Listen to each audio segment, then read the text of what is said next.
Throughout the season of Lent, we are continuing our spiritual practice that we are calling fasting from whiteness.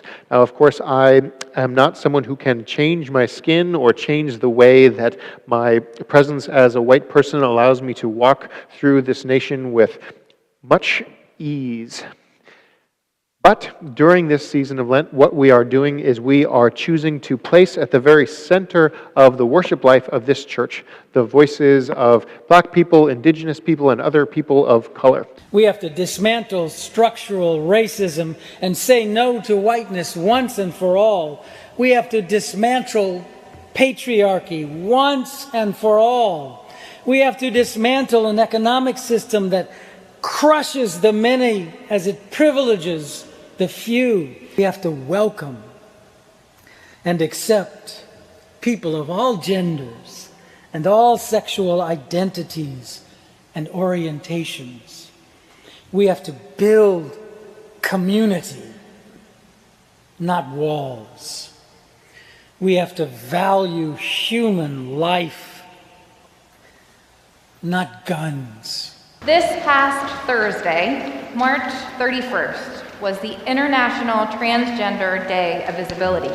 So today I wish to pray a prayer that was written for this incredible day. O God of pronouns, we give praise to the Great One.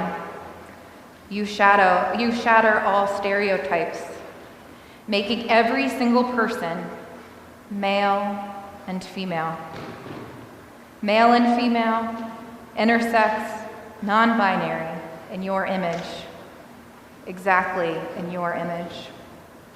God of pronouns, who said, you can call me he or she or they, whatever makes you feel closest to me. We give you thanks and praise to the great I am, the great they, them. Do you support racial justice, equity, and compassion in human relations? Yes. Do you affirm that white privilege is unfair and harmful to those who have it and to those who do not? Yes. Do you affirm that white privilege and the culture of white supremacy must be dismantled wherever it is present? Yes. Do you support racial equity, justice, and liberation for every person? Yes. One of the things we talked about in the class with Gary and Marcia before we formed was how problematic the idea of the melting pot is in American culture. And at least one better metaphor, I guess, is tossed salad. Tossed salad. It is about valuing the diversity, savoring it, appreciating it. And I just think that's a helpful metaphor to keep in mind too as we're having these conversations. Even in Hollywood, right, like it's always, happy stories for white people, and then a lot of the time the Black characters have a struggle that they have to overcome. When I think about Black Panther, right, what that movie meant to Black kids, I take for granted that before that all of the superheroes were white and looked like me and my children and my husband. I grew up as a racist. I'm trying to get away from that. I'm trying to work at it. It's not easy. We've all grown up in that situation.